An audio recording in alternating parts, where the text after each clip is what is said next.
Sup y'all, and welcome to Rise of the Western World, Unit 2, Part 6. And in this final video of the unit, we're going to continue looking at the conquest of the Americas, and ask this essential question: how and why did Europe transform the Americas? Over the ensuing years, decades, and even centuries, diseases for which the Amerinds had no natural immunity decimated the native populations. Smallpox, measles, influenza, and many other diseases may have killed more than 90% of the native population. This led to a massive labor shortage, as the Europeans not only found gold and silver, but other commodities they could sell for immense profit. The cultivation of crops like sugarcane, tobacco, and exotic fruits increased the demand for cheap labor.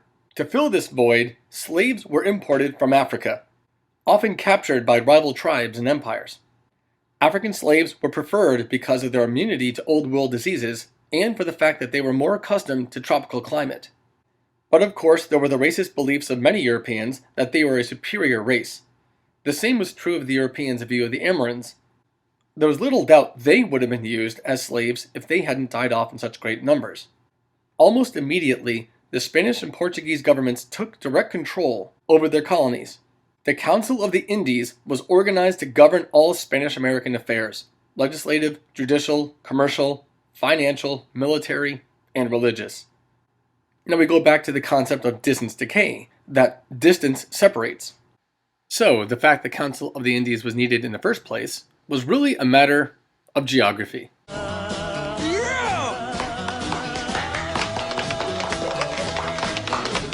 Keep in mind, it took around 70 to 100 days to sail from Portugal to Brazil, for example.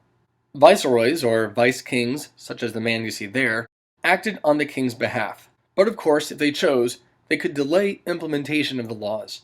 A common phrase used by the viceroys was, "I obey, but I do not enforce." And equally as important as the acquisition of gold, silver, and wealth was a desire to save the souls of the Amerinds and convert them to Catholicism. The Aztec and Inca polytheism, or belief in multiple gods, made it easier for the Amerinds to accept Catholic saints and Mary, the mother of Jesus Christ, as superior gods, since the Europeans had conquered them so easily. And the Church was the #1 provider of funds to the conquest of the Americas.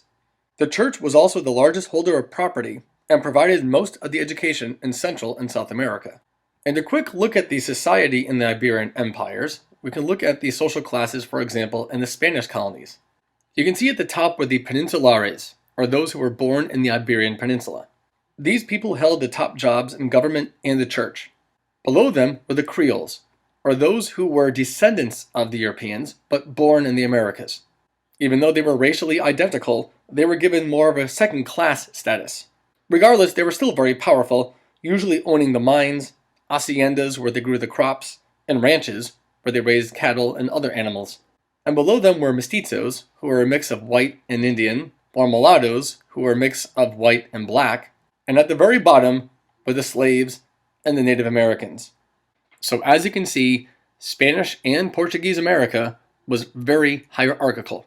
The Treaty of Tordesillas granted Spain lands west of the Papal Division Line, but also restricted them only to lands south of the Canary Islands, which you see right here. This opened North America to other European powers, which is partly why Spanish claims in North America were almost non-existent, with the key exception, of course, being Florida. Now, North America generally lacked the large empires of Central and South America. Most natives lived in small villages of no more than a few thousand people, and the North American Amerinds remained politically and culturally diverse. Europeans competed for land in the New World. Spain, Britain, France, and even the Dutch got involved. The infamous Purchase of Manhattan occurred in 1626, where the Dutch supposedly bought the island for 60 guilders worth of goods and trinkets, which today would be worth around over $1,000. Not a bad price. But before you call the Native Americans a bunch of buffoons, don't you do it! Don't! Consider they didn't view the land as property the way Europeans did. To them, you couldn't own the land any more than you could own the sun or the moon. Consider the impact of the discovery made by Christopher Columbus.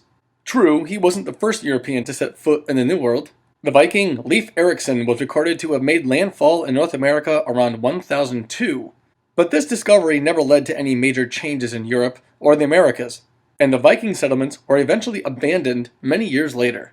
1492 marked the beginning of the Columbian Exchange, connecting two hemispheres that had been isolated from each other for tens of thousands of years. What ensued was the movement of people, specie, which are precious metals, plants, animals, and disease between the Old and New Worlds, the Eastern and Western hemispheres. Amaran societies would collapse, and the New World would be transformed by European population, plants, animals, culture, religion, and systems of politics and economics. The Europeans would change the course of history in the Americas and the entire world forever. So let's finish it up with another snide remark to highlight the main points of this first unit. So, due to favorable relative location, Europe acquires plants, animals, and technology from the East. Improvements in navigation enable the Europeans to sail greater distances with increased accuracy and safety. Gutenberg's printing press rapidly spreads information and greatly improves cartography. The commercial revolution causes monarchs to seek out additional resources and precious metals. Portugal takes the lead in exploring and expanding overseas, specifically into Africa. Columbus discovers a new world across the Atlantic, and the exchange of people, products, and disease begins. Europeans begin American colonization, seeking gold, silver, and trade, diverting wealth from the Mediterranean.